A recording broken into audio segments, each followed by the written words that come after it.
Okay.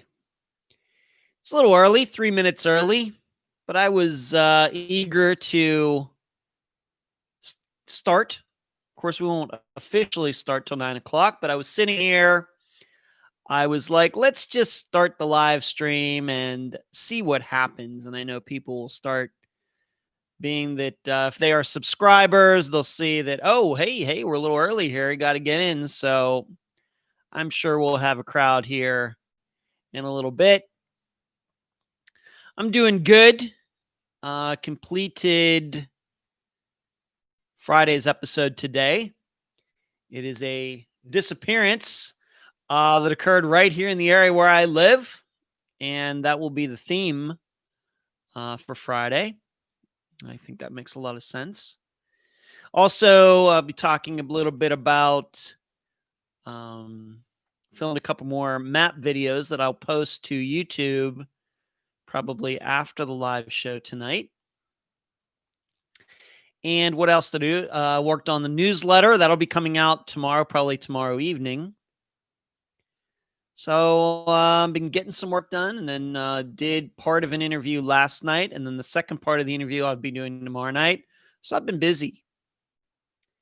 And I hope all of you are doing well.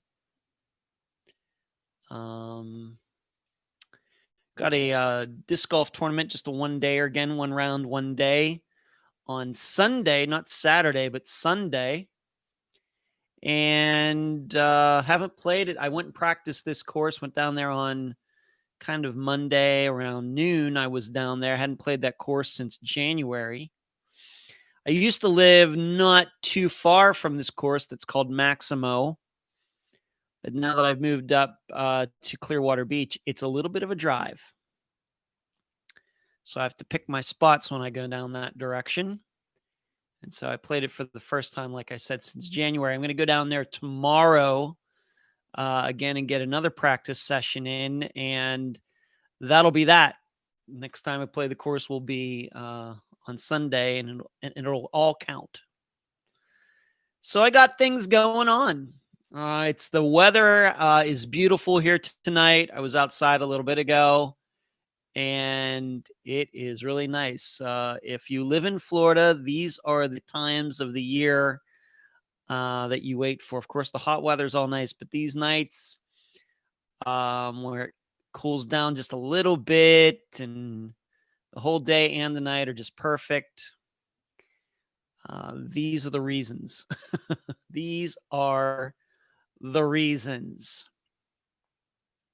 What else did I do? That's been about it. Had to do a little cleaning up and everything. Haven't fried any chicken wings yet this week. I'm going to do chicken wings on Saturday. All right, so it is now 9 o'clock. I'm going to start it up. Welcome to the Unfound Live Show for September 30th, 2020. And, of course, tomorrow is the 1st, which means the newsletter will be coming out. I have to pay my rent, et cetera, et cetera, et cetera.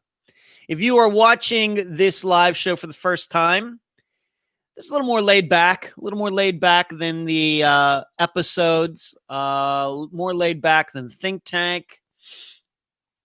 I cover a variety of true crime topics, and the viewers get to ask me questions and comment on anything that I say. I've taken questions from earlier in the day, some having to do with missing persons cases and some having to do with nothing involving true crime at all.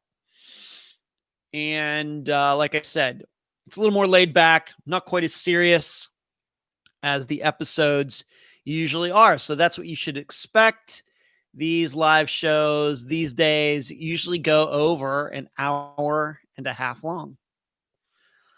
So the time just sort of flies by, and I'm glad it does, because it sounds like a long time to be at the microphone in front of the camera talking, but it is amazing how fast the time goes by.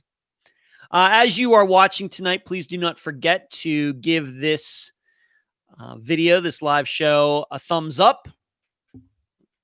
like the video so that it will appear for people searching for true crime videos on YouTube. And if you are not yet a subscriber to the Unfound Podcast Channel, I suggest that you do that right now. Become a subscriber, and then you will get alerts when we upload new videos. And we've been doing a lot of videos this year, uploading them between myself and Natasha.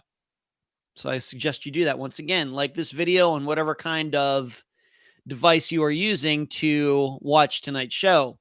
Hello, Little Bit.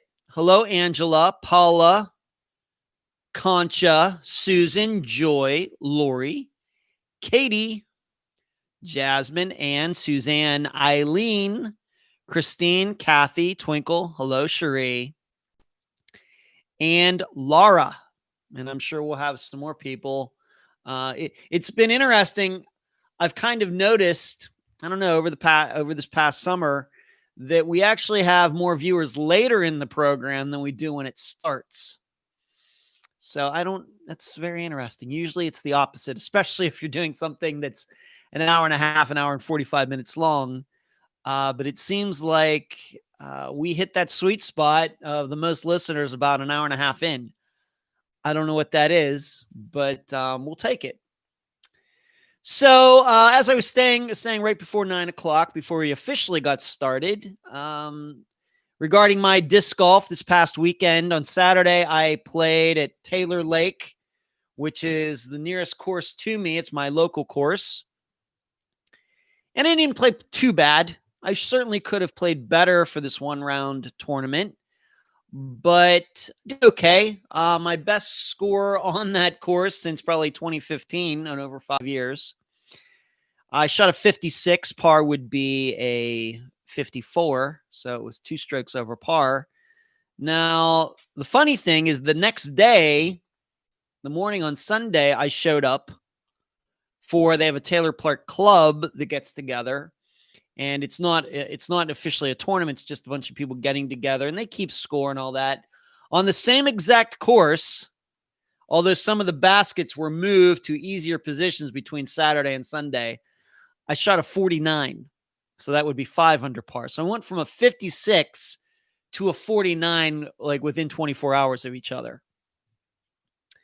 And I shot really well on Sunday. There were 56 club members there, and I tied for the best score out of all of them, which I never could have suspected. That's the first time I've showed up to play in the club in quite a long time.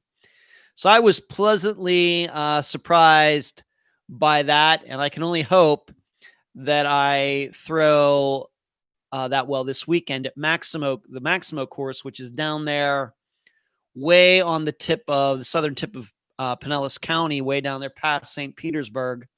It's a little bit of a drive from here, but I'll be going down there tomorrow to practice. I also went down there on Monday and threw pretty well down there, even though I've not played that course since January. So going down there Monday, playing, I thought I did okay, but we'll see how I do tomorrow. Hello, Oakley. Yeah, glad to be back, Oakley. And Joyce Rivituzzo in the house. Hello, Joyce. Good to see you.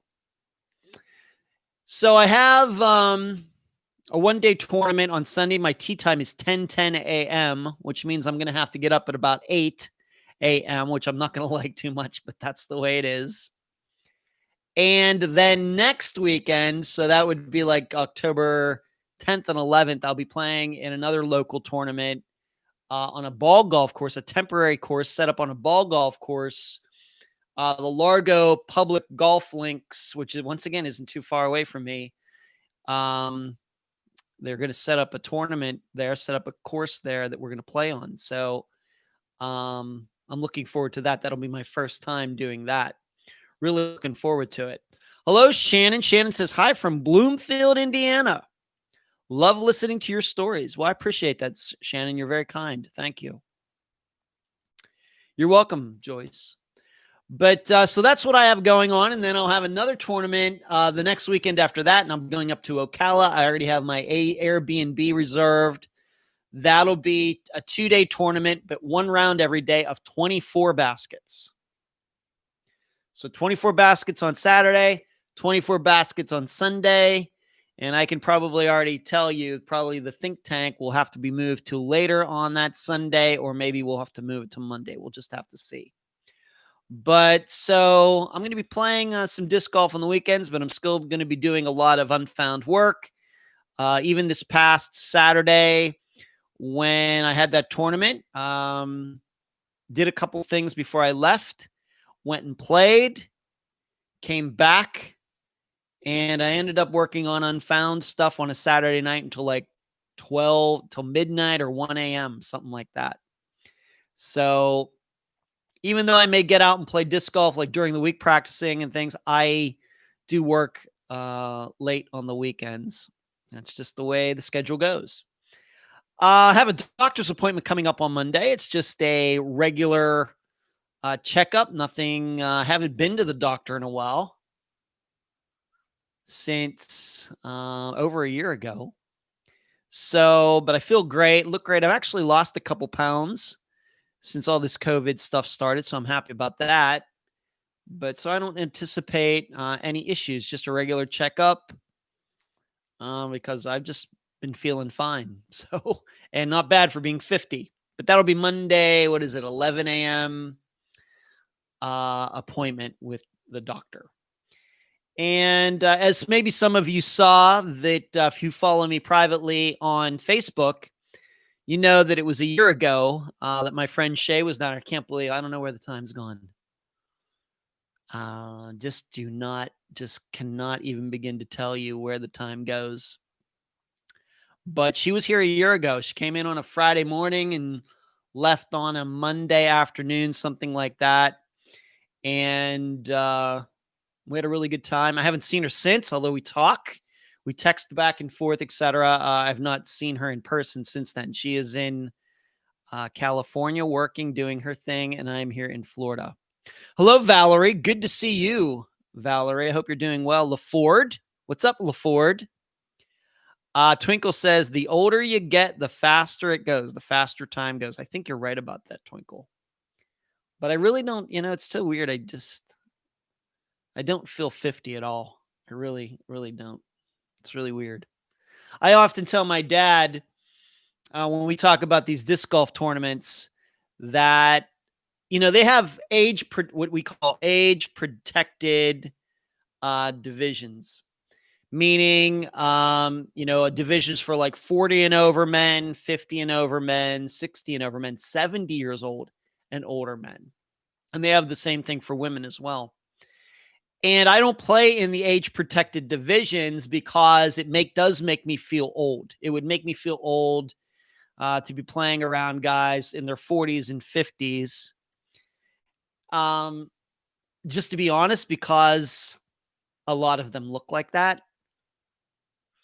Hope I don't get in trouble for that one.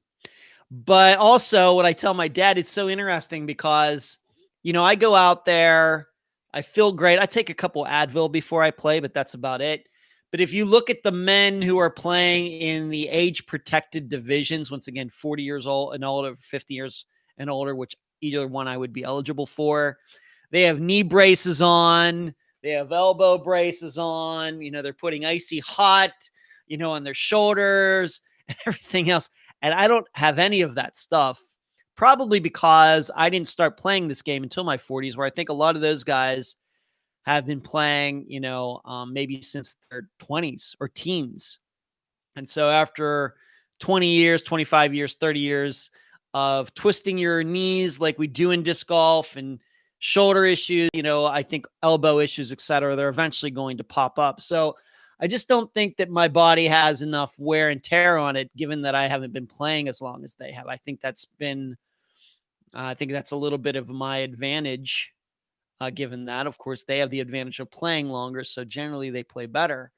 But I certainly wish I would have discovered disc golf a lot earlier in life. I didn't even know about it until I was 40. So, but I tell that to my dad, and we have a good chuckle about that. You see all these guys with braces everywhere. And my buddy Trevor, who we were in the same group on Saturday, he has back problems. And he's like around my age, but he still plays, but he has back problems. And another guy who's younger than myself, was complaining about his shoulder. And I was after the round, I was like, well, I feel great. So I don't know what it is. Twinkle says I'm still a baby with gray hair. LaFord, me either. She doesn't feel her age. Valley, true. Not true. Men my age look like grandpas. I will say, Valerie, that I continue to be amazed that, men that I run into, whether disc golf or whatever, who I think are a lot older than I am by their looks, but they're actually my age or younger. That happens often. I don't know what it is. Twinkle says, that's why I don't live in a senior apartment complex. It would just make me feel old, which I am not. Yeah. Valerie says she's a certain age. I'm not going to say her name, Valerie. LaFord, I have to use sports tape when I work out every day. Do you, LaFord? Okay.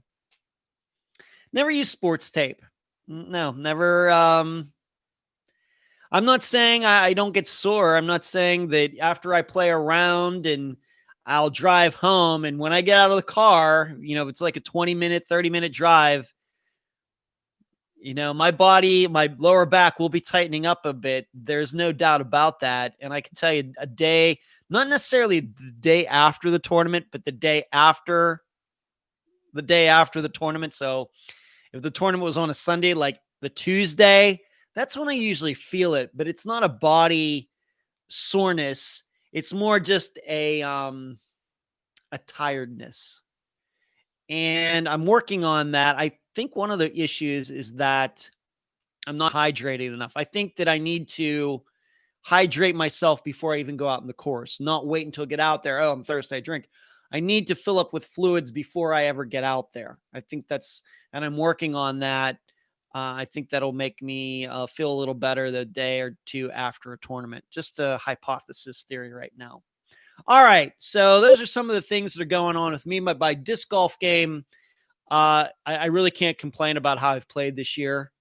Really had some good scores, a lot of good experiences, especially on Sunday. 56 players having the best score, shooting 5 under, even though it didn't count toward my rating, but still in the club. And I was recognized for that by the whole group. That was very cool on Sunday morning. I really didn't expect that. So I've had a really good disc golf year. I hope it continues. All right. Let's get to talking about Unfound stuff. First of all, the Jones poll. Of course, last Friday, we covered the disappearance of Douglas Jones from Simpsonville, South Carolina. His brother Hal was the interview and got a lot of compliments on that interview, how well, such a great job that Hal did. Of course, he's very passionate about his brother Doug's disappearance. We don't have very many men on the program. And I'd say for every 20 women we've had on the program, we've had one man. Why that is, I don't know. I think that I think it's a guy thing. I think that we have a tough time talking about these things that hurt us and pain us so much. And we feel very frustrated that we can't make, of course, the rest of our family is, the rest of these families are, feeling pain, and these men want to make it go away. We like to fix things. And when we can't fix something, we get very frustrated. And I think that that's why we have many more women on the program. Not to be sexist, but I just think that women find it easier to talk about their feelings and how a disappearance has affected them and everybody else. I think that's the reason. I think, and speaking from a guy's point of view, but it was great to have Hal on. I think he did a great job. Now, as far as the Douglas Jones poll went in the group, it was a very easy poll. Do you believe that Joellen, Doug's wife, is involved or knows what happened to her husband, Doug? Yes or no? A very, very close poll. One of probably the closest we've had in quite a while, where a very slight majority, I would say 55% of the respondents said yes, she does know or was involved in Doug's disappearance, and then 45% saying no, she wasn't. Very, very close. And I think that you could tell, although we don't, of course, do theories on the program, I think you could tell and listen between the lines to know that Hal does believe that Joe Ellen had something to do with it or knows exactly what happened to Doug. Now, in the group, you should know it was kind of the same thing. I wouldn't want to break it down to a percentage either way, but it was certainly not 100% either way as to whether Joe Ellen was involved or Joe Ellen wasn't involved. I think that in the think tank, you just can't ignore some facts. And the fact is that Doug had run off before. And I think this is no different than if you look at statistics for suicide. Who are the people who are most likely to commit suicide? The people who have tried before and failed. And so I think that it's kind of the same when it comes to people who are going to run out of a relationship, off. The people who are going to do that most likely are people who tried to do it before and then lost the courage to do so. We can't ignore that. We can't ignore that Doug did have some mental issues, although it seems like he was taking his medication and had any problems for a while. But we also know how issues can pop up sometimes out of nowhere, unpredictably.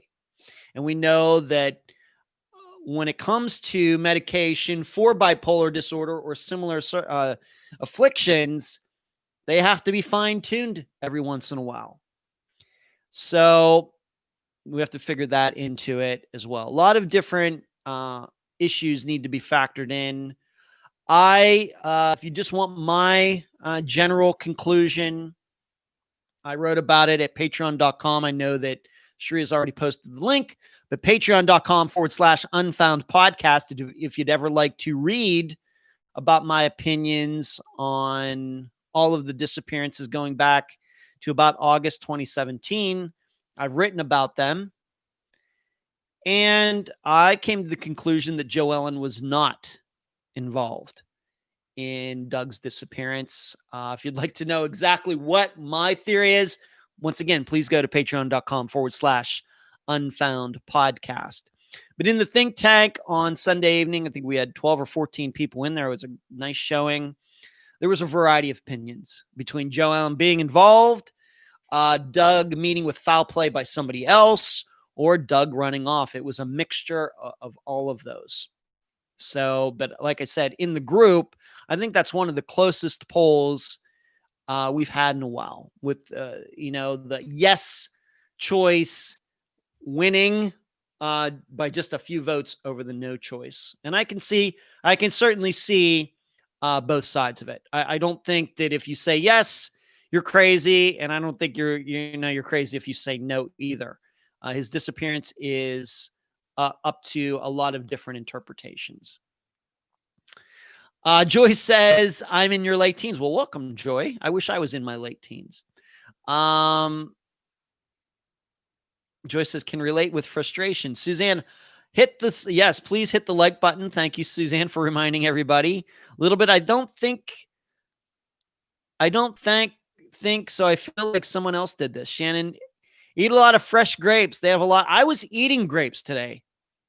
Shannon, do you have like a secret camera in my condo? I was eating grapes today. I love grapes. I love them. Electrolytes equals, I love them a lot. And I take Gatorade out on the disc golf course. But yes, grapes, if they're really good, seedless, really crisp, love them. And I also love bananas. Bananas are like the trusty fruit. If you look at a banana and whatever the skin colors, you know how it's going to taste. Whereas, there are a lot of fruits, for example, watermelon. You don't know how it's going to taste until you taste it. You can't tell by the rind or the skin on the outside. Nectarines are the same way. I love nectarines, but nectarines are a little bit hit and miss as far as how they're going to taste. Whereas with bananas, if you know the skin is a certain color of yellow, you know exactly what that banana is going to be like.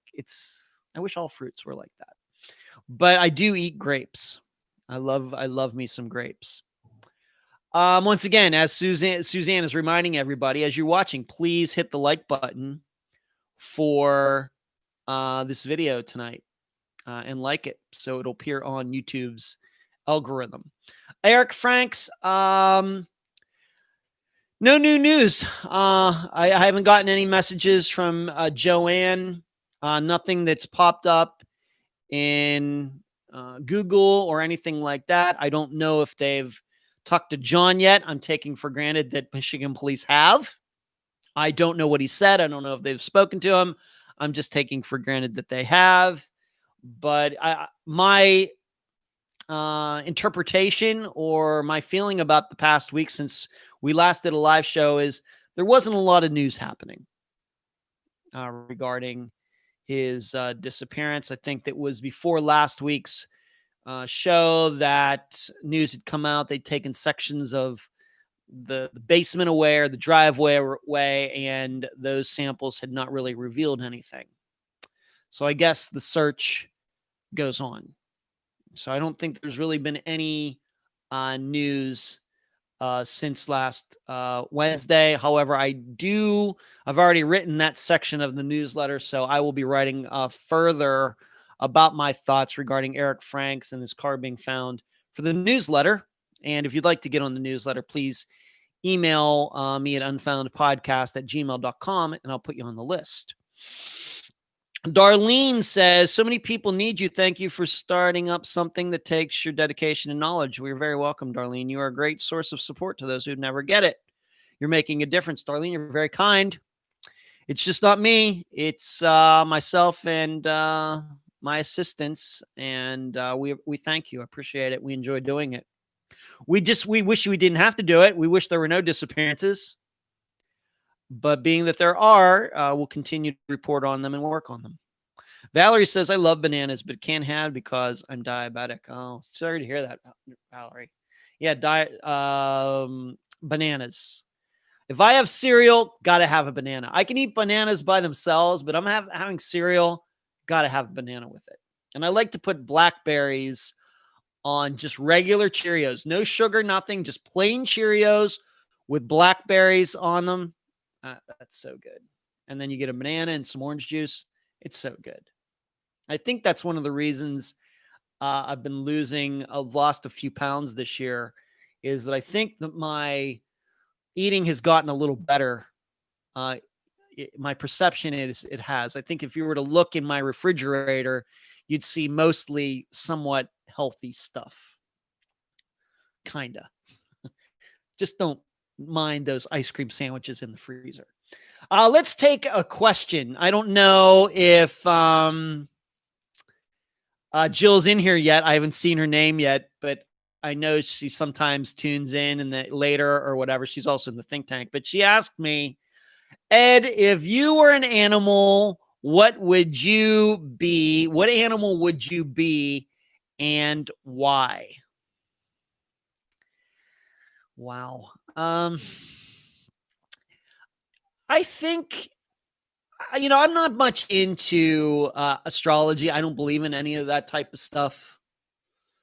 But I will tell you that if you were to ever look up what a Leo, I'm August 1st, I'm supposed to be a Leo according to the astrological calendar. If you were to look up a Leo and the traits that a Leo is supposed to have, that is kind of me. Even though I don't put any stock in any of that. In fact, my dad, once in a while, and I'll talk to him, he goes, you want me to read your horoscope for today? And I said, no, don't do that. I always tell him, he's the one that goes to church. I always tell him, Dad, you're a good Christian man. You're not supposed to be reading that stuff anyway. But I think that probably a lion. I know, a lot of guys are going to pick that king of the jungle and all that. But if I'm astrologically supposed to be a lion, and those qualities go with who I think that I am, then I guess I have to pick a lion, which means I'll be running around the jungle. I suppose it would be easier to pick like maybe some type of dog, and get to stay inside and have my little bed and get fed all the time, and I don't have to go hunting for my food or anything. But that's the first, Jill, if you're watching this, whether now or later, I think that is the animal that I would have to pick. And like I said, I'm just going to a logical conclusion from kind of putting my astrological sign along with the qualities that astrological sign, the qualities that I'm supposed to have being born August 1st. And I think I've already said this at some point in the past when a little more of my private life has come up, is weird how many women who I've dated who were also Leos. It's really weird. It's an inordinate amount, more than statistically you'd ever think. You'd think that, just a random sample that you'd date a Pisces and then a Taurus and then a Sagittarius, then a Scorpio and all. But can't tell you how many women, July 31st, August 5th, August 7th, August 11th. I just don't know what that is. I still don't believe in astrology though. Let's see. Darlene says, amen. Can I get an amen? Valerie, yes. Valerie says, yep, identify as a bull. I'm a full-blown true to form Taurus. Okay. Kendall, last case you did in Simpsonville. I live in Greer, South Carolina. Okay. Kendall, yes, Simpsonville. Douglas Jones. 15 minutes away. I guess you could drive right over there and see where his truck was found, Kendall, if you wanted to. Shannon, haha, funny. Too funny, but no. Hard telling what I'd see or hear if I did. What was that? Okay. Do you do updates on any cases you've done in past? I do update. I do, Shannon. You must be fairly new to Unfound, and that's great. We love having new people. If you were to go into Unfound's catalog of all the episodes we've done since September of 2016, I have done 6 update episodes. The first one I think was in the summer of 2018. The last one I did was at the end of August, so just a month ago. So I've done 6 update episodes. They're all fairly long. I think the first one was like 3 hours, but the other ones are all over 2 hours long. So I do updates on cases, but I do that every 4 months. So the way it now works out is I do one at the end of April. I do one at the end of August, and then the next one will be at the end of December. That will be the last episode for the year. Twinkle says, I'm a Leo. I don't think I've ever dated a Leo. That's interesting, Twinkle. Okay, let's get to this. I've had people ask me about this, and I really don't know how much time I'm going to spend on this topic, but a lot of you have asked me if I've read the first part of this article entitled Tom Brown's Body. I want you to know that I have. I read excerpts from it because of some of the things that my assistants were saying about it. Then I sat down finally and read it from top to bottom, every single word on Sunday or Monday, because I wanted to write something about it for this this month's newsletter, or should I say October's newsletter. Katie B says, your hair is mane-like. I didn't even think of that, Katie, but I guess it kind of is. Thank you. Shannon says, ice cream is healthy. It's dairy, eggs, protein. Yeah, okay. Yeah, except for all that sugar, Shannon. But what do I have to say about this first part of this? I will tell you exactly what I think I've kind of said to my assistants is that on Unfound, even though we may talk about the private lives of these missing people, obviously we talk about if they've been in jail, do they have criminal records? And if they have addictions. We, of course, talk about that. We talk about those topics often. I wouldn't say that we beat them into the ground, but the reason that we talk about them is because we know that drugs can lead to crime. Drugs can lead to murder. Drugs can lead to shootouts and all sorts of things. Okay, that's why we do it. We don't do it because we're trying to air all the dirty laundry on a particular missing person. I would like to think that we just talk about those items in a person's personal life that have proven over time through history that we just know publicly that can lead to disappearances, murders, things like that. For example, we also talk about mental health issues because we know that mental health issues can cause people to commit suicide by running off. We know that mental health issues can cause people to become different people, schizophrenia, paranoia. This is why we do that. We don't do it because, once again, we are the National Enquirer and we're getting into the private lives of people just to publicize stuff for sensationalist reasons. We don't do that. And trust me, probably on many of the missing people that we've talked about, I have learned other things about these people. And we don't air it simply because it just has nothing to do with the disappearance. We've talked about all sorts of things I don't even get into, but I would like to think that when we do interviews for the program, we stick to those items that could be connected to the disappearance. Now, having said all that, and I don't know how many of you have read the first section of Tom Brown's Body yet, but I'm just going to talk about it now. So if you haven't read it, I'm going to be foreshadowing, giving away some things. I'm just going to be honest. I don't know why they're talking about Tom wearing diapers in this at all. Whether it's true, whether it's not true, it seems the people who have read it tend to believe it. I can tell you that my assistants have read it and are tending to believe it. I just go like this, but why that has to make it into an article about the disappearance of anybody, I don't care if it's a teenager, a 50-year-old man, a 37-year-old woman, or anything else, I don't know why that stuff has to be included. I just don't. If somebody is trying to if the writer is trying to make the point that, well, there was something weird with Tom that he wanted to do this, if we're inclined to believe it, I still don't have any idea what that has anything to do with his disappearance.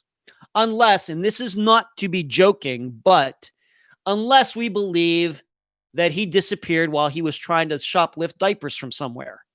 Other than that, I don't know why, if it is a fact, why you would ever include it in anything. Because what does it do? As it causes everybody then to talk about that and draw their attention from the possibility that Tom was murdered or Tom committed suicide. Because now the topic is, can you believe that this 18-year-old who was so popular liked to wear diapers as a teenager?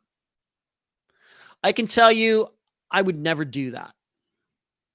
And if it gets to the point with Unfound where the expectation is that you have to cover people's fetishes and all these other things that have nothing to do with the disappearance, then I just won't do it anymore. I'm not in it for that. And I read it. I have to admit, Penny says sensationalism equal diapers. So everyone using adult diapers disappears. Right. I would just never include something like that ever. Just wouldn't. You know, and I realize, and as Sheree reminded me, and I was having a very short discussion about it. Sheree, was it yesterday or the day before? That I told her, I just don't know what to believe regarding this. And she says, well, you know, even Penny in the article says that that's true. And maybe, but you know, I think the other point is that you're talking to, you know, one of the sources is Tom's ex-girlfriend, Sage, and she's one of the people who talks about that. Now, you know, I get along with most of my ex-girlfriends. I speak to most of them, not every day, but whether it's Shay or Suzanne or April or some other women that I've dated, Sonia, etc. You know, I have fairly good relationships with them. Now, there's a couple that not so much. But even the ones I get along with, I don't know what they would say about me if I went missing.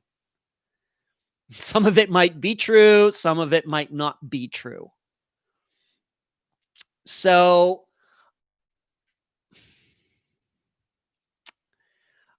I just read that. And the funny thing is that a listener of the program asked me about it before I even read it. And I said, what? That's in it? He said, yes. I couldn't believe it. So I don't know what point is trying to be made there, other than somebody just trying to portray Tom as a freak. You know, I don't know what that is. I don't know what we're supposed to think about an 18-year-old young man wearing diapers who doesn't have some sort of going to the bathroom problem. I don't know what we're supposed to think about that in the context of a disappearance. This article is supposed to be about the disappearance, right? Right? So I just don't know. I'm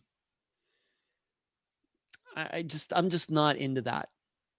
I would just not, and I had never heard that before. I want you to know that the first I ever heard of it was once again when that listener told me about it, and then I read that excerpt. Penny never told me anything about that, or anybody else that I've ever talked to who knew Tom ever said anything like that to me.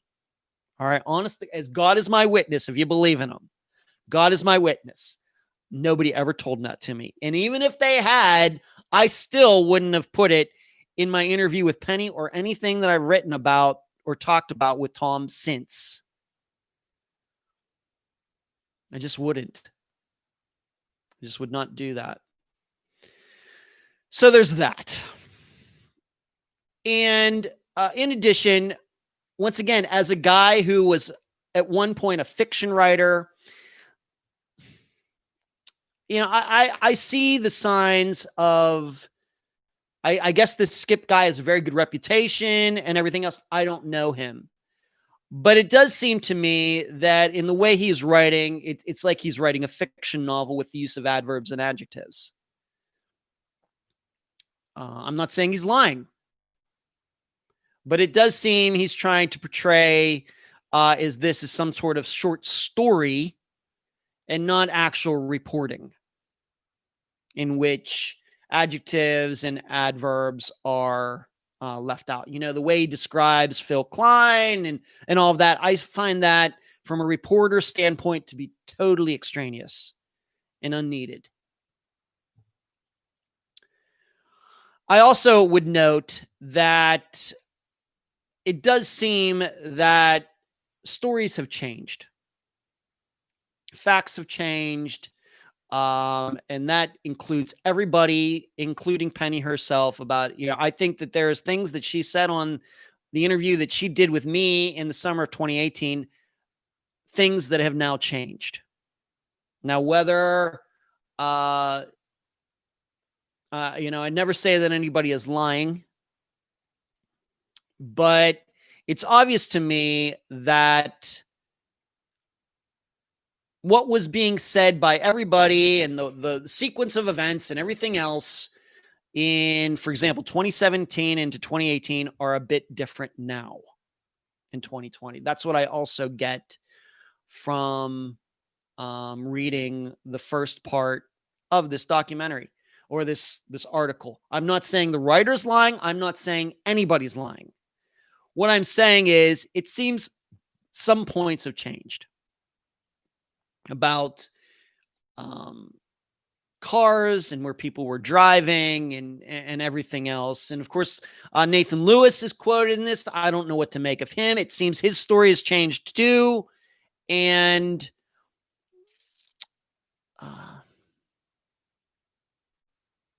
it's obvious somebody's lying about a lot of this. We just don't know who. We just don't know who. But, overall, I hate that I even have to talk about it. I have to talk about it because it is a disappearance that we've covered.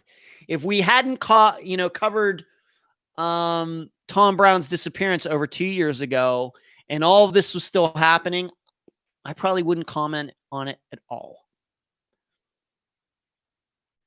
So it's just, I did not start covering missing persons cases to talk about people's private lives that have nothing to do with the disappearance itself. I just wouldn't do it. Some of you, Valerie says that's good because there are things about people that don't matter. And as in Shannon's case, her profession had no reason why she should have been killed or disappeared. Valerie is the sister of Shannon Turner. Disappearance we covered way back in 2017. Valerie was the guest. You're right. Some people are going to make very quick decisions due to Shannon being a stripper. And that's unfortunate.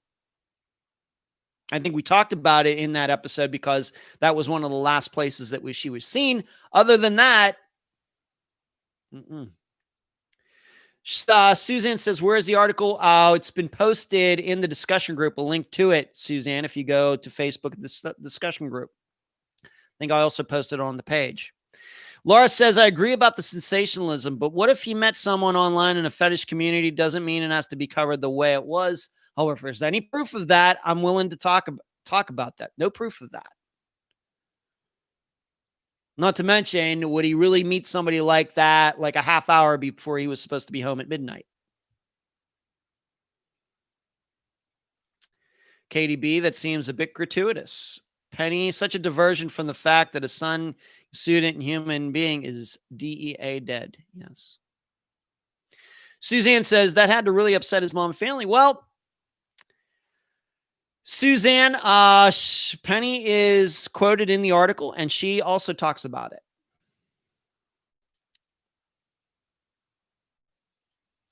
Larry says, everybody knows Larry. It's a valid inclusion. It's a mental health issue. The girlfriend was being interviewed about a missing person. Should she have withheld that from investigators? No, she shouldn't have withheld it from investigators. What I'm saying is that a reporter has no duty to report on something like that if it can't be connected to the disappearance. You have an obligation as a person, if you are asked about the disappearance, to tell investigators that. But it's not the investigators who told Skip that he was into that. It was Sage and Christian, and then I guess eventually Penny, Tom's mother, who said that. Now, I guess if it's up to her, that's one thing. But even so, as a reporter, if you were looking for the answer to a disappearance, and, once again, I don't think that you're going to find wearing diapers as a mental health issue. I don't think that that's, what do they call that book of all the psychological, I know they talk about it on Law and Order. I don't think that's in there. I don't think that you can put wearing diapers right up there next to paranoia and schizophrenia and bipolar disorder. So I don't know if it's a mental health issue or not. I think it's strange. I think a lot of people would think that, but I don't know if it's immoral, unethical, or illegal. So I don't know if it's a mental health issue or not. I think that people think it's weird, but I also think that people wearing bell bottoms in 2020 is weird, but that's not a mental health issue. Suzanne, wish everyone has your morals. Well, I don't know if it's morals, Suzanne. I just, I don't know. I don't know why it's colluded. I think it's probably more an ethics question than a moral question. Suzanne, it's a timeline on Unfound. Well, it's published in Texas Highway Magazine. Thank you, Christine. It's in Texas Monthly. Thank you, Penny. Skip is leftover. That saw, I don't know what that means, Penny. That saw the handwriting on the wall with print newspapers, went at Dallas Morning News and jumped to Texas Monthly. I think you maybe mistyped a couple of those words.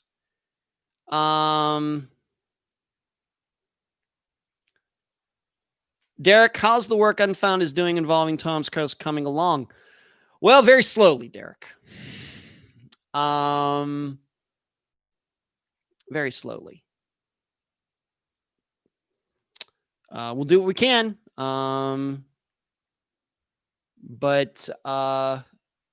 I really mean when I say that we have 190 other disappearances that we've covered that are important to us. And Tom's gets a little hard to keep up on when the perception, at least between myself and my assistants, is that facts continue to change. And that's a little hard to keep up with. And Derek, I have to tell you that I am happy that we do things the way we do.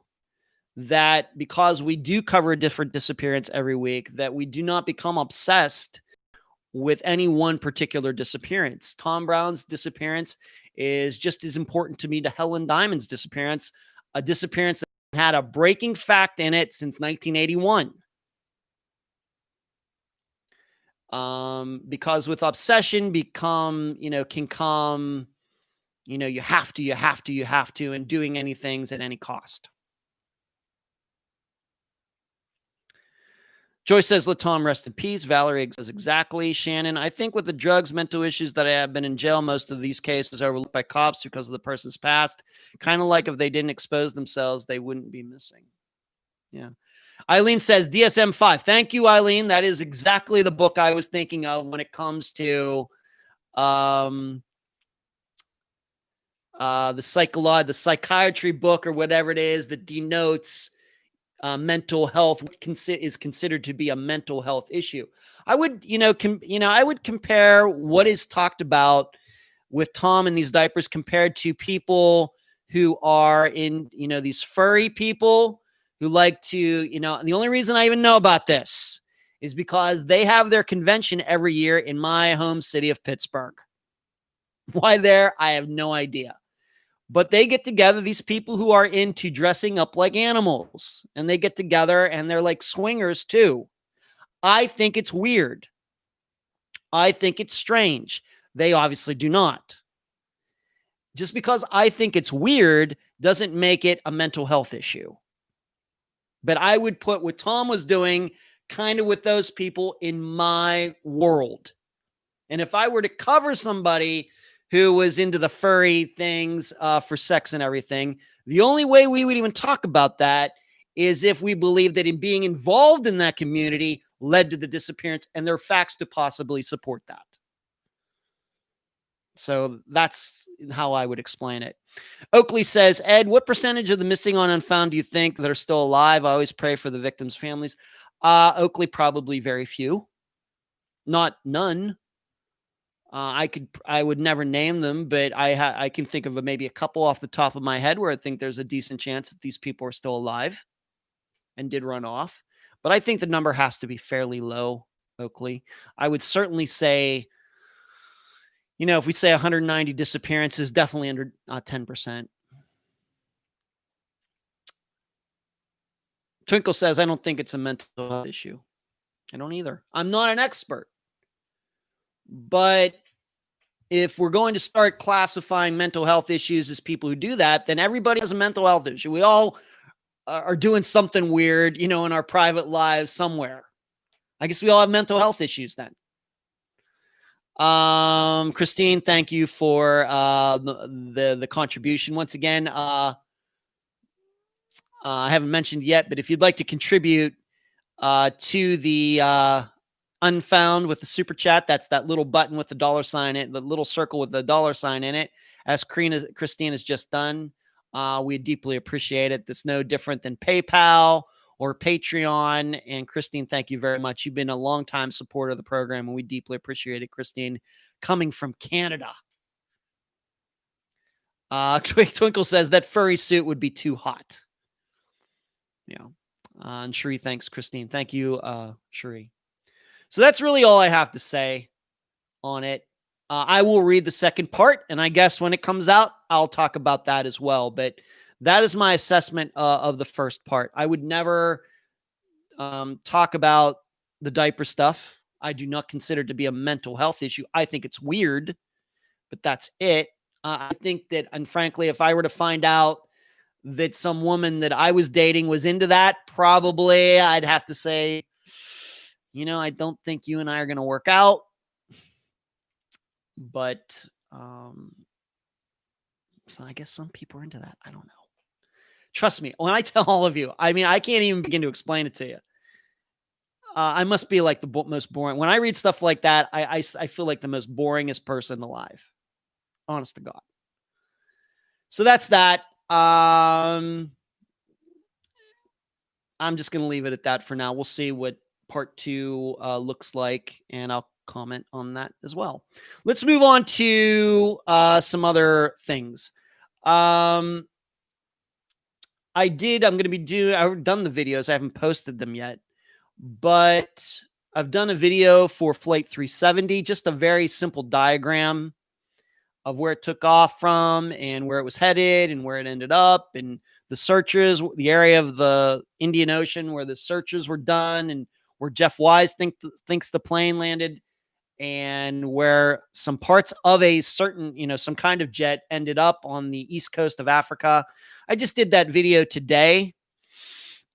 I think I will be posting it after the show tonight. And I also did a video for Troy Galloway, young man, former Marine, who disappeared from Sonora, California, 4 years ago. His mother, Nancy, was the guest for that episode. I think that was in 2017 as well. And I did a shorter video for that, just showing where he lived at the time and the surrounding area. There's a lake nearby. And just to help any of you who go back and listen to some of those old episodes, I think some of these maps might be helpful.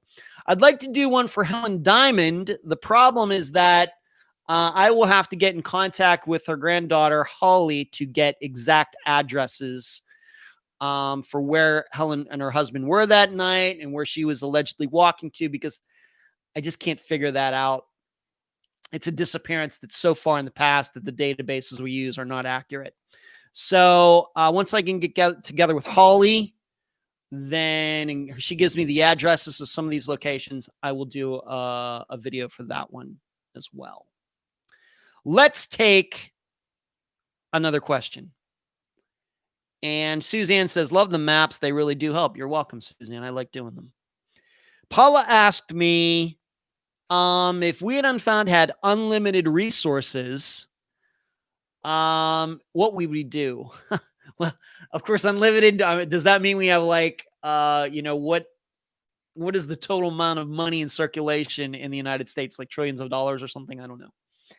But let's just say that I myself hit Powerball for about $600 million. And then after taxes and everything, I get to take like $300 million home. I think that's how it would work out. Probably, Paula, is that we would certainly get more into the on-scene investigation part of it.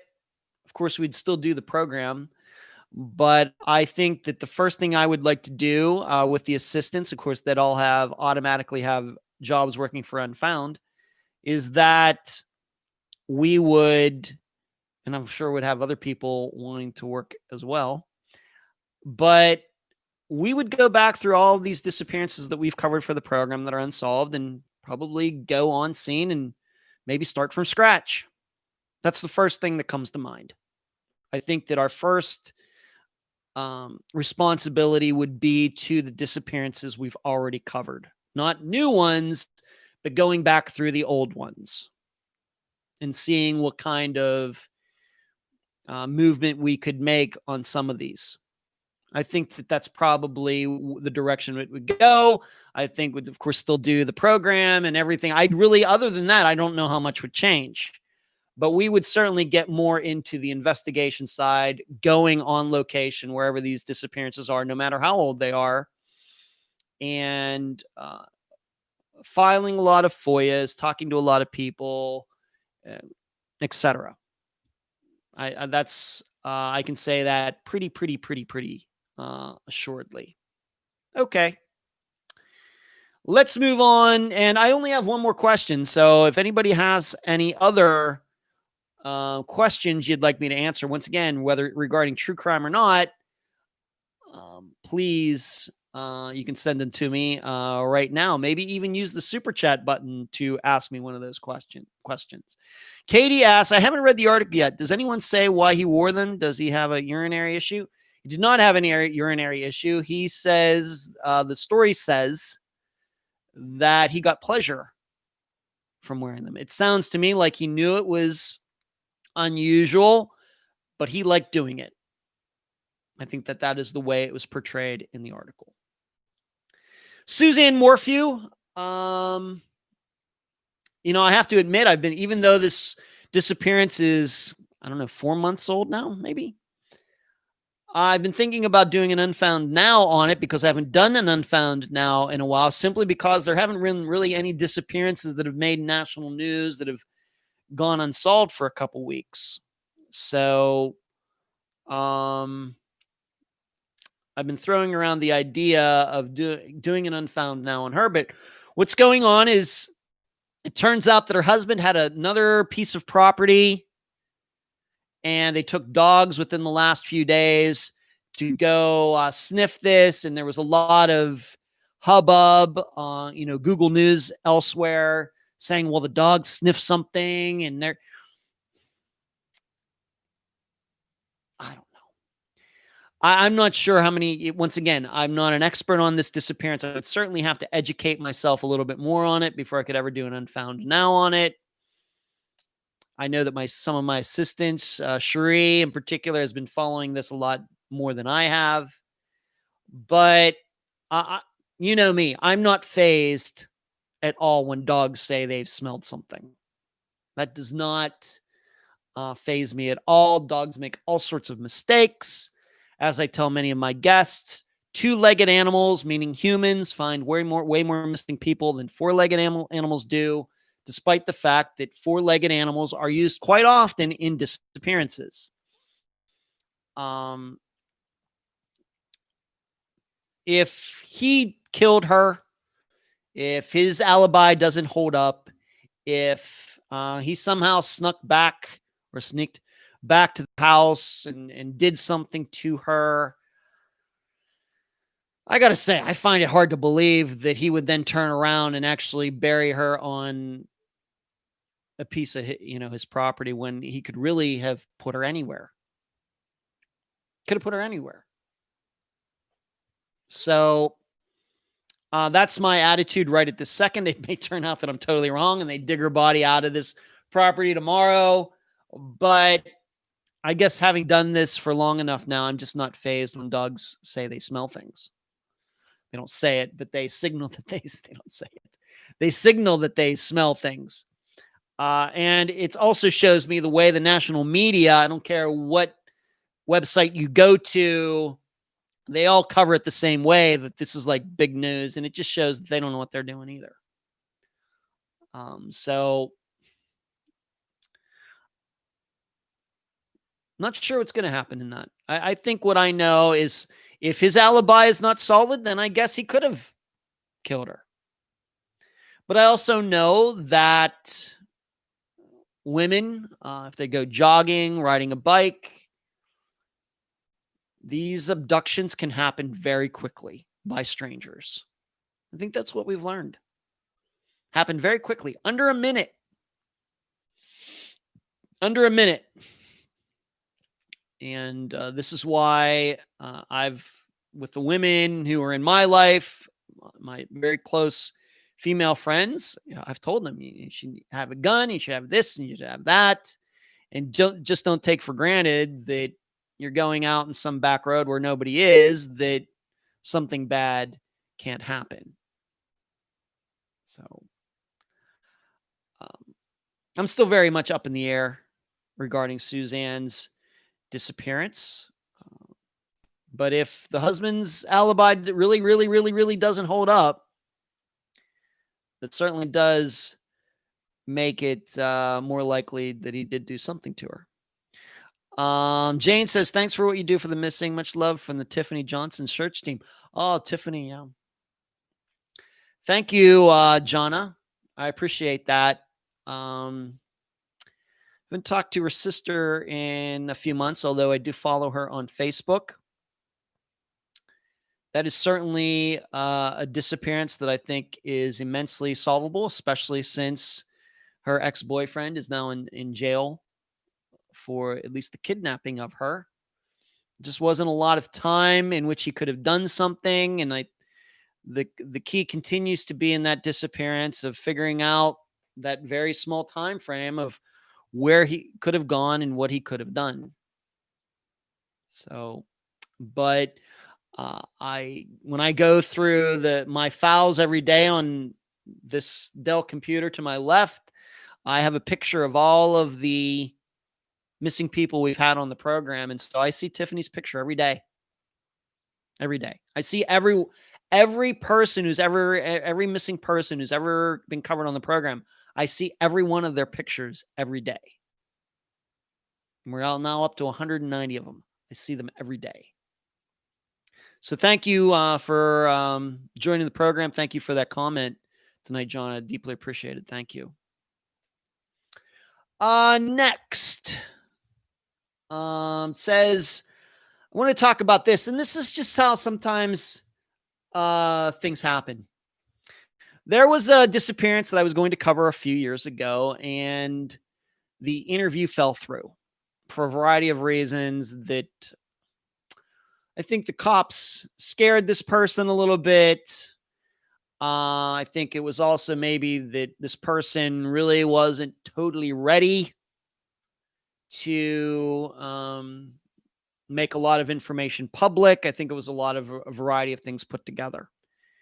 And then just out of the blue, I guess it would have been on Monday, this person contacts me. I haven't talked to this person year and a half, probably. And then out of nowhere, this person messages me on Facebook and says, you know what? I think I'm ready to do that interview now. And I said, great. So we talked yesterday. We still haven't picked out a date. I resent the interview outline to this person so the person could look it over. Of course, it's been like a couple years, and the person probably has lost the first one. So I sent it to this person again, and I hope we can make it happen. But this is one of those things when one of the standards that we have is that we never totally shut the door on anybody if this person backs out of an interview or anything like that. Now, if the person is a flake, so we're due to do the interview at 2:00 on a Sunday, and I call the person doesn't pick up.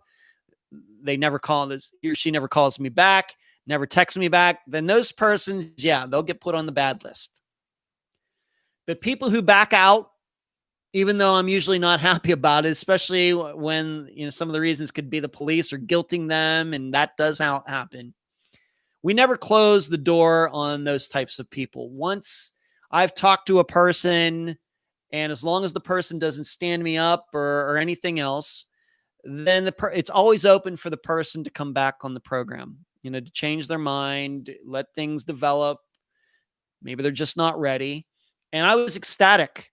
I really was, to hear from this person again. I think besides the police, I think the other big issue is that this person knows that once we present the facts the way they really are, that it's going to make one person in particular look very suspicious. And once again, we don't point fingers. We don't go after anybody or anything. We just present the facts as they are. Times, dates, locations, cell phone information, social media information, who saw the person last, were there any witnesses? That's what we do. And covering disappearances that way, I can't help it sometimes as certain people then look more suspicious than others. And I think that this person is still working through that, because this person that could be a suspect, still around. So, but I was ecstatic to hear from this person, and I certainly hope that we can make something happen within maybe the next month. That would be great. Katie, true crime question. Do you have any thoughts or theories on the Delphi killings? These would be the two girls. I'm not an expert on it, Katie. I know that I've talked to Cherie and other assistants about it. I think I've even talked about it on a live show, but it's been a while, frankly. So don't feel bad about asking that question. It's just the point I continue to think about it is, what are the odds that these two girls show up at this area just to hang out and they just happen to run into a guy that kills them? That, I don't know what the odds are of that happening, but they have to be pretty low. I'm not saying they're necessarily Powerball odds, which is like 250 million to 1 or something like that. But I've said I've told, I think, Cherie and others that I can't get the idea that one of these girls had actually talked to this guy. And he knew that, knew catfishing or whatever they call it. And it lured those girls there. It's, we have to come up with a reason that he's there, they're there, they end up dead. Was he, I mean, if we were to go in another direction, was he there? Was he a married man and he was meeting another woman there, a mistress or something there, and he was afraid that the video of him would get out? I think that sounds like a real stretch to me. I'm not saying it's impossible, but that sounds like a real stretch. So I don't necessarily buy into that theory. So then we have to go back to, once again, what are the odds that a guy who is capable of killing two girls, who couldn't do him any harm at all, would just happen to be there at the same time these two girls and want to do something to them? Either that, or this guy was involved in some other type of crime. I have to ask, could he have been there? Was he a murderer and disposing of another body there that just hasn't been found in that area? And he was afraid, well, they got this video of me walking out of here. And maybe I certainly could buy into that more than him trying to cover up cheating on his wife or something. But what still makes the most sense to me is that he was online and lured those girls there, and he kind of acted at the beginning like he didn't know them, but he knew exactly who they were. And we know that stuff happens. We know that people are getting lured to areas to get murdered all the time. People putting ads on Craigslist, or a person selling a vehicle on Craigslist, and somebody answers, hey, come bring your car here. I want to take a look at it. And the people who bring the car there end up getting murdered. So It just feels like that to me. So, but I'm not an expert on it. And I know there's been a variety of suspects and people they've taken into custody who look like the drawing and everything else. I don't know. I mean, I would have to say that if this guy was hanging out in that area, that he had to be a local.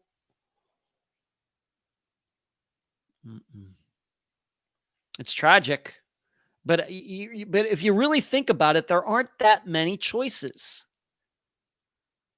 as to what could have happened. There really aren't. So I'm not raising. Have you heard of the Randy Leach case from Linwood, Texas? Maybe raising, but it just does not pop into my mind right at this second. But Katie, that's the best I have for you on those two girls being murdered. Random killings happen, but not usually the way it happened there. Once again, unless this guy lured those girls there to kill them. And they just didn't know that was, they thought that they didn't want to tell their parents, and they thought they were meeting two boys their age there, and they show up, the boys aren't there. And then this guy comes walking down the tracks and says, "Oh, yep, those are the two girls I was talking to online." That's what makes sense to me. Okay. Something else. I don't know if I've ever talked about this topic on the program before, but, and I'm not going to name the disappearance. I'm not going to name the show, so don't even ask me. But there was a YouTube show that contacted me within the last few days about wanting to use the interview audio from an episode that we've done, and I'm not even going to give the time frame. And I get the feeling that this show was going to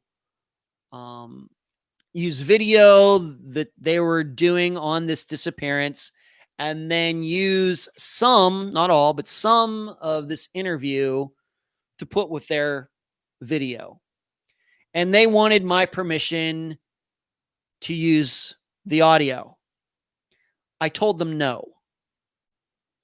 And I will tell you, and I don't know if I've ever talked about this before, but I do write about it in the next newsletter, but I'm going to talk about it here tonight as well.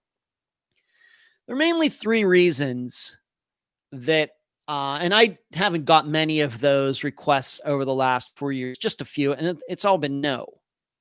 But here are the reasons. Number one, I always get a little leery when somebody says, "Well, we're going to take your interview and we're going to cut it up and we're going to use pieces of it." That is the exact opposite of the way that we publish our own interviews that we air. As you now know, if you've been listening to Unfound, we don't do unedited interviews. Well, I should say the only thing that gets edited out are mistakes. Things that happen during the course of an interview. If the guests, I make mistakes too, of course. But if the guest says something and then regrets saying it and wants to rephrase it, those little mistakes here and there get taken out. Those are the only things that get taken out. So we don't do edit interviews. We don't do a situation where I get on the phone with somebody and just let the person talk for 40 minutes and then insert my questions afterwards. We don't do that. I want to make sure all of you know that every interview that is done is a real conversation between two people who are bouncing questions and answers off of each other. I think that's important. So I get leery when somebody, hello, Loretta. Thank you. First time to ever make it to a live Wednesday night. Well, Loretta, welcome. We're about an hour and 15 minutes in, but great. Thank you. Thanks for making it.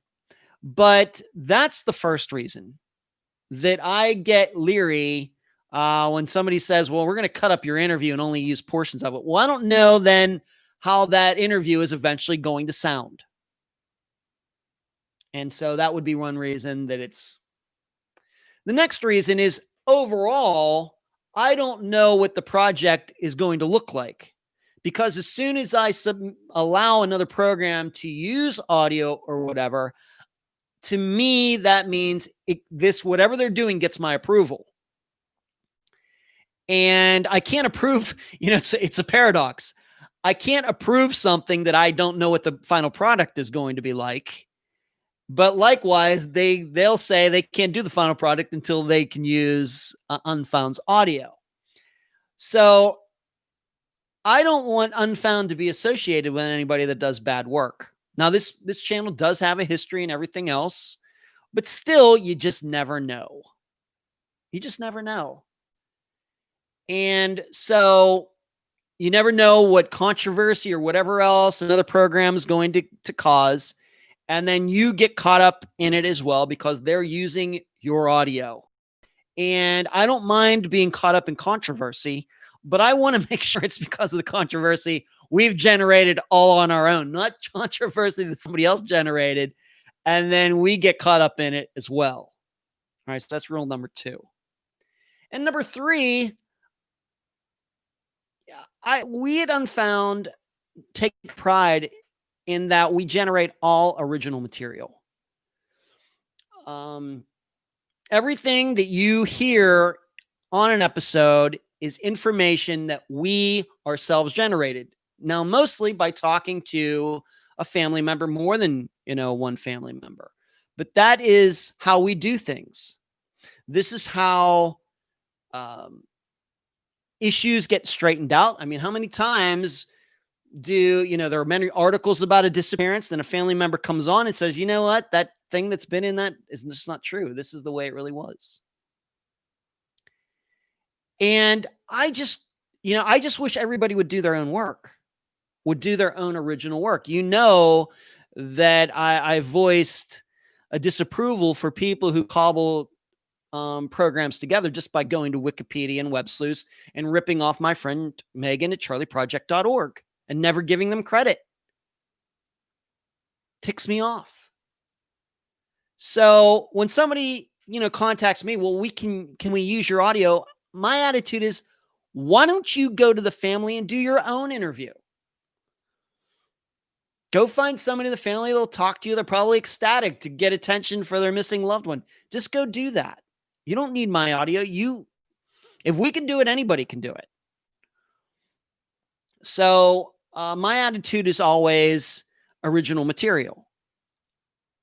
And for example, having talked about Flight 370, we didn't just talk about Flight 370. I had the guy who wrote the book, 2 books now, on Flight 370. He's a worldwide expert on it. I went and found him. I emailed him. He listened to some of the other episodes from 2017 and agreed to come on the program. And I'm ecstatic about it. So my attitude is that when people are contacting me wanting to use Unfound's audio, well, it feels to me like they're just taking like a shortcut. I'd prefer they just go to the family who I already know and talk to these people themselves. And who knows what can happen. And then these people who generate their own product for the YouTube channel can take pride in that everything that they did for that episode is original. It's all their own work.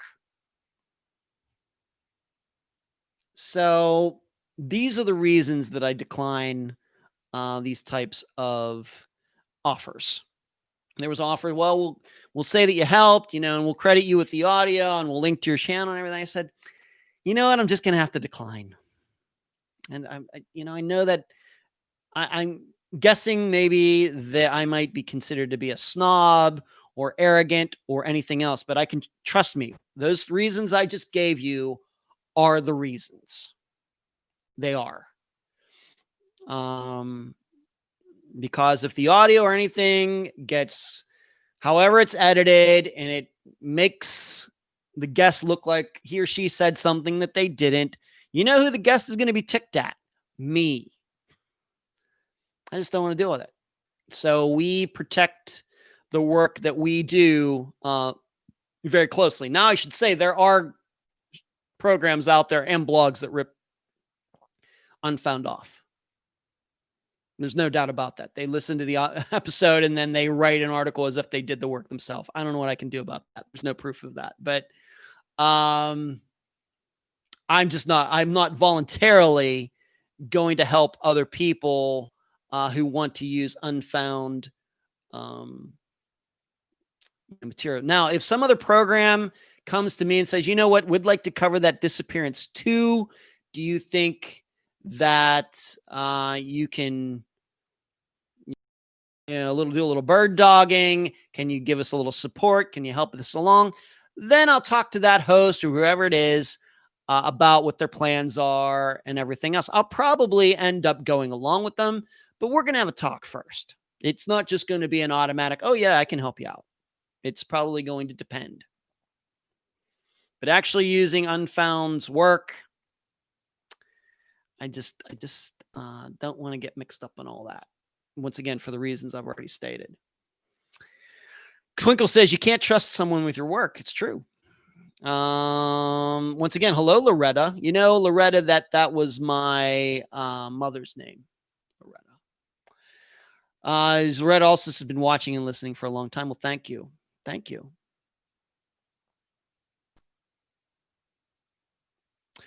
Jonna says most families want someone that interviews. Yes. Yeah. Loretta, I listen to a lot of podcasts, and the reason I keep coming back to your program is that it's unique. You get the perspective of the family and friends. I would say that it's unique by mistake, Loretta. It's something that I've gone to. I think I've talked about that one of the QA episodes.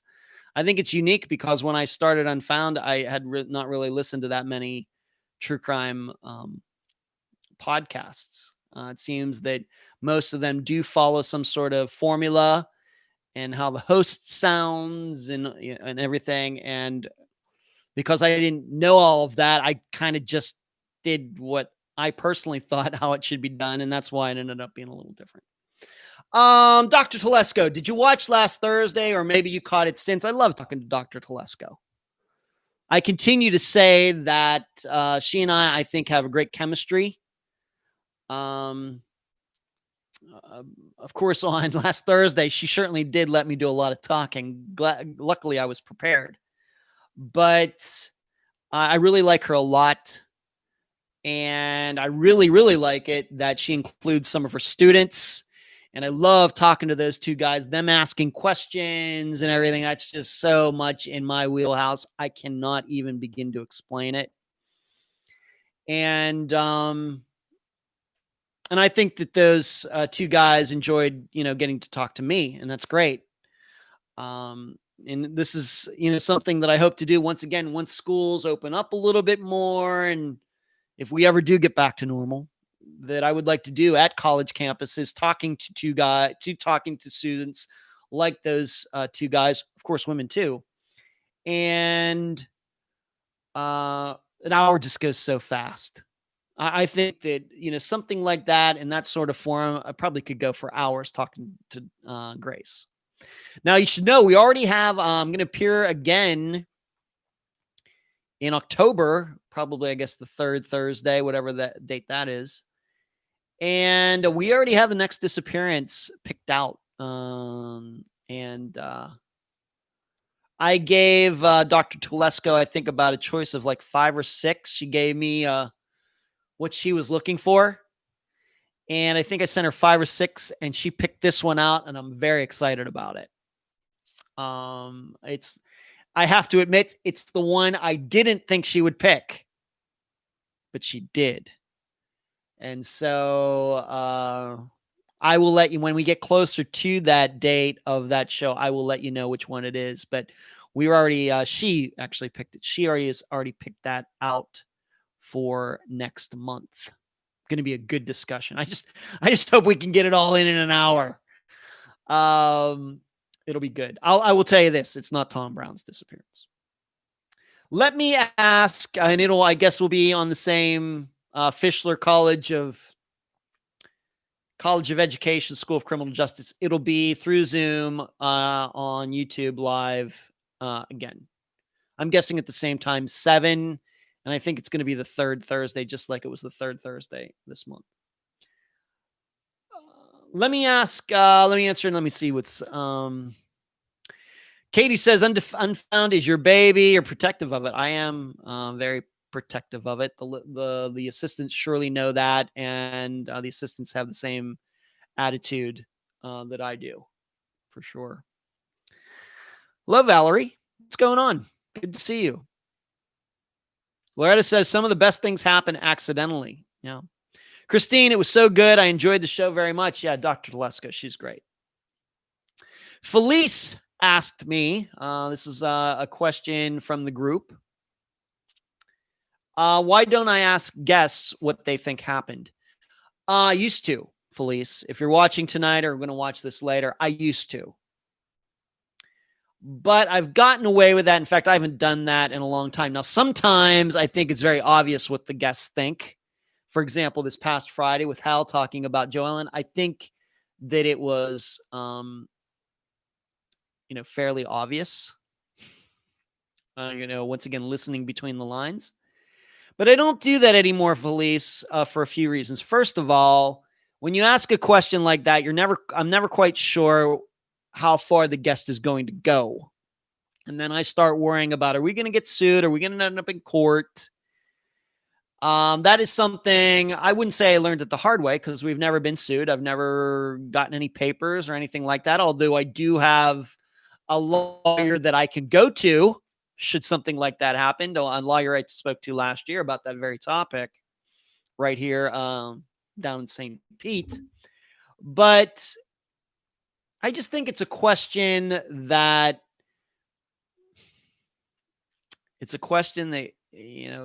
could cause problems, first of all. Second of all, I want all of you to be able to form your own opinions on your own. This is the very reason that I don't even voice my own opinions during the episodes. I write about my opinions in the very private Patreon blog, but I don't voice them on the free episodes because I want you all to come to your own conclusions. And I realize that when a guest starts voicing his or her opinions, you probably automatic are going to start leaning in the direction, if just a little bit. Or if I voice my opinion, then you'll start, agreeing with me. That's just how this works. And I want all of you to come to your own conclusions, your own theories. I want you to discuss them. We talk about them, of course, in the think tank. Even the people in the think tank, premium Patreon members, once again, patreon.com/Unfound Podcast. Even they don't know what my opinion is until we do the think tank, because most of them do not read the blog before we do the think tank. So not even they know what my opinions are when we do the think tank. I eventually tell them my opinion, but they get to voice all of their opinions and insights first. So even there, I let them talk first before I give my thoughts. Once again, I'm not here to sway anybody. And it's okay by me if people don't agree with me. That's how discussion gets started. And that's fine by me. But the question, like I said, I used to do it at the beginning. And I don't know how many episodes I went before I stopped doing that. I really don't know. I certainly didn't do it the whole way through the first year. Certainly not.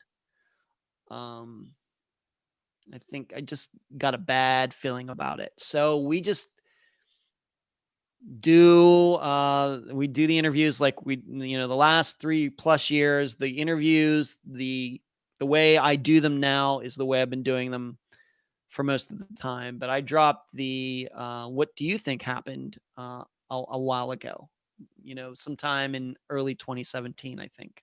But once again, I understand sometimes the way the guests answer questions, or, sometimes there's just not a lot of choices. I can't do anything about that, but sometimes it's fairly obvious what the guest thinks, even though the guest doesn't come right out and say it. And I once again, I can't do anything about that. It sounds to me, I want you to know that I think probably, let's just say within the next month to 6 weeks, we will be doing an episode regarding the disappearance of Jody Huisentrude. Now, you may say, well, didn't you already do that, Ed? Well, kind of. Back in 2017, Caroline Lowe from FindJody.com did come on the program, and we did talk about Jody's disappearance in general. But we also talked about Caroline, her work in missing persons cases, her work as a reporter. And we also talked about Jacob Wetterling's disappearance that was still unsolved at the time. Of course, it's been solved. and a man has been sent to jail for Jacob's murder. But at the time she was on the program in 2017, that hadn't happened yet. But now that there is the Jody Who's the Truth podcast at findjody.com. If you haven't listened to any of those episodes yet, you should. Being that it does feel like some more things are moving because of the podcast, and because I've known about Jody's disappearance since the 1990s, even before I moved to Las Vegas, that I just thought it was probably time to finally cover her disappearance exclusively. Give it a good, whatever it ends up being, 2 hours, 2.5 hours, 3 hours, whatever, to cover everything regarding her disappearance, everything that's been learned over the last 25 years, because this past summer we did pass the 25th anniversary. So we will, Caroline Lowe is educated on the disappearance as anybody out there in the public. And I've already talked to Caroline about it. She said she'd be happy to do that. Like I said, let's just say within the next month to 6 weeks. And I'm sure we'll talk about John Van Cise and some other suspects who've been looked at over the years. We'll talk about some of the episodes of the podcast that have already come out. And I'm actually kind of sort of like hoping to appear in one of those episodes at some point if they're going to continue to do them. I'd like to go on there and just offer my insight as a person who's covered a lot of disappearances and what I've learned that can be applied to Jody's disappearance. That's, would like to do if they would give me opportunity. Either way, even if they don't ask me, I certainly want Caroline to come on so we can make Jody's disappearance one of the disappearances in Unfound's catalog. So you can look forward to that, because I think that there is a perception that we've covered that disappearance, because I do talk about it once in a while, but the answer is not really. Like I said, I say we gave Jody's disappearance, I don't know, maybe not even a half hour when Caroline was on back in 2017. Next, tomorrow's October 1st, so you can be looking for the newsletter. If you'd like to receive the newsletter, just contact me at unfoundpodcast@gmail.com to put you on the email list. I still got some more writing to do for it. I'm going to do that tomorrow, so you can expect the newsletter to be emailed out sometime tomorrow evening.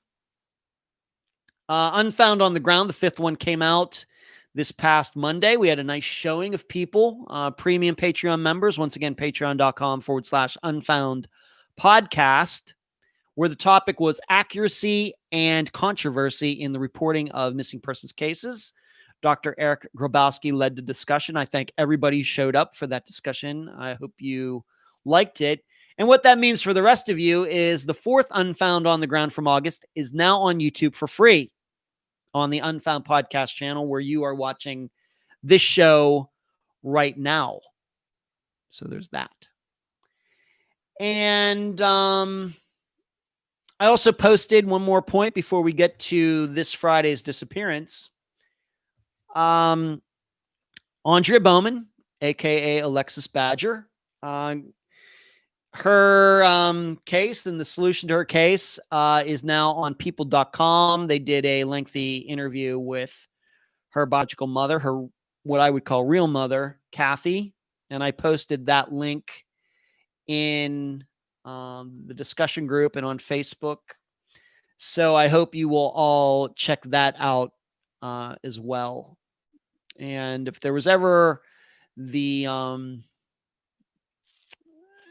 a person who never gave up, had an idea in her head of what happened to her daughter and believed that a certain man killed her daughter, it's been Kathy Turkanian, and I continue to say she was exactly right. She knew exactly what happened. She knew exactly where Alexis was, and for 10 years, she would talk to anybody who would listen about that. And I know that this isn't going to bring Alexis back, but I hope she has at least a little bit of peace that what she thought was right, and she saw it the whole way through. So I hope you will check her interview out, the article about the entire Alexis Badger case on people.com. And once again, if you can't find that link, just go to the discussion group in Facebook or on the page, and you will find it. That brings me to this Friday's disappearance. And I guess the coincidental part is that the last name of the woman we'll be covering this Friday, her last name is also Bowman. Just like Andrea Bowman. That was not planned. We will be covering the disappearance of Deborah Bowman this Friday. She also went by the last name, by the name Deborah Booth, Booth. I think that was her married name, but she was divorced at the time of her disappearance. She disappeared May 26th, 2004, so over 16 years ago. And she disappeared right down the street from me in Largo, Florida, which is kind of like in a southeast direction that is close to where my brother and his wife live. And in fact, his wife, who is now retired, she was a vice principal at Largo High School.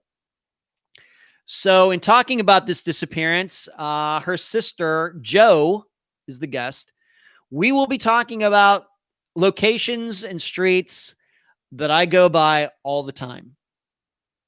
All the time. And this will be very much like when I covered Kelly Rothwell's disappearance back, within the first 8 shows of Unfound, 8 episodes, where she disappeared directly south of me in Indian Rocks Beach. And I go by her condo all the time. And I go by where her car was found all the time. It was parked very close to the post office that I use. So this is going to be another one of those disappearances where even when I did the interview, I'm like, yeah, I know where that is. And so the story is Deborah was 40 years old, but at the age of 35, she had a stroke. She had recovered from it, except for the fact that she could barely talk. She wasn't totally mute, but she could get out simple thoughts like over the phone.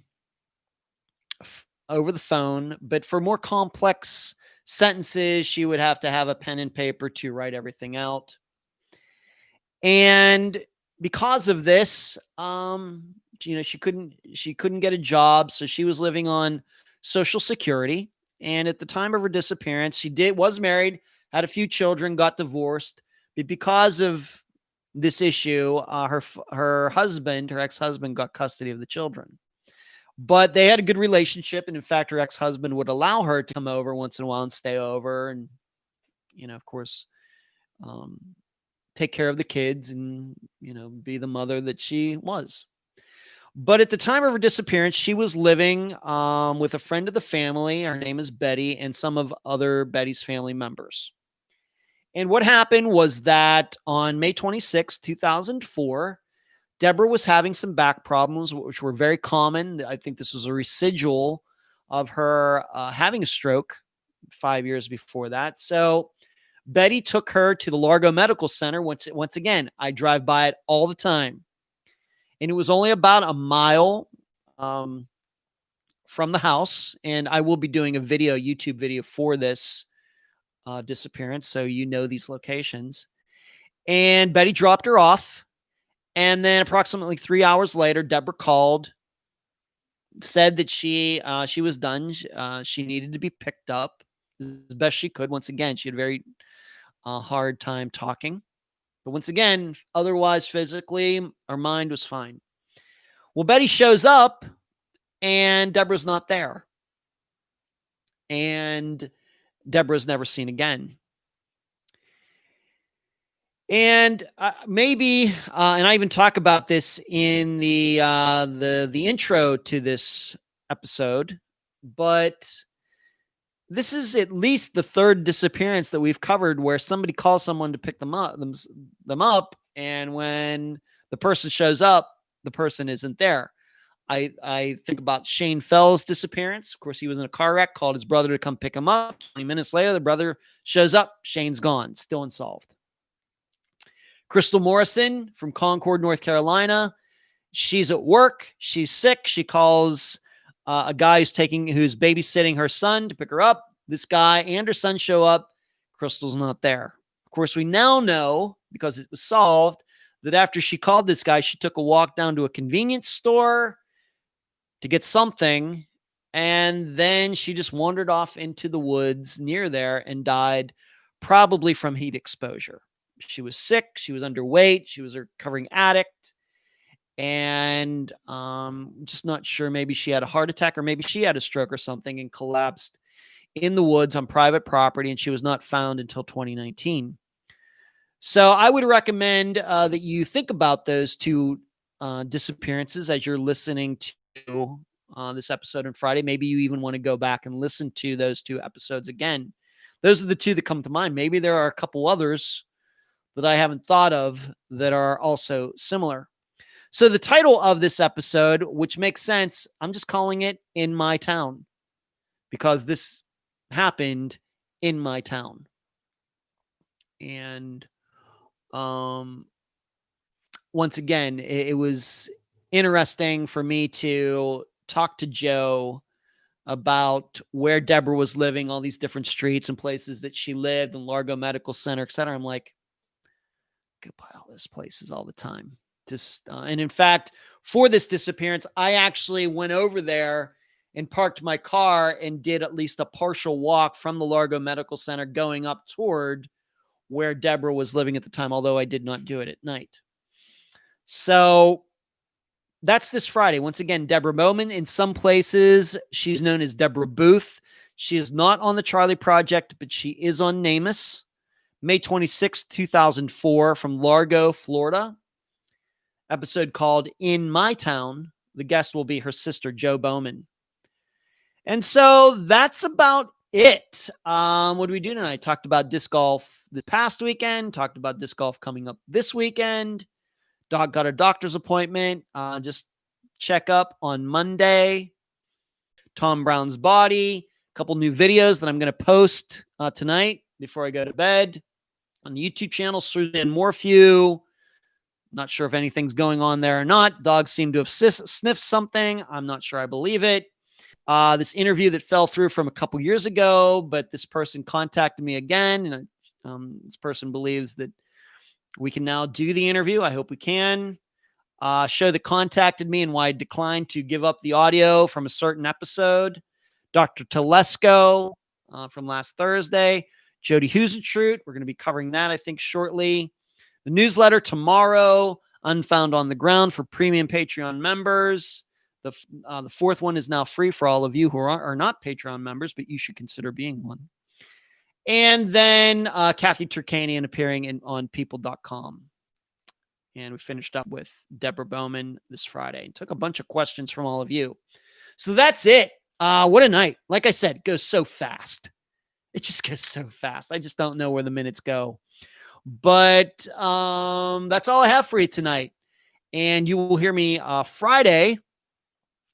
And then all of you who are in the think tank, we will talk about the disappearance of Deborah Bowman on Sunday evening.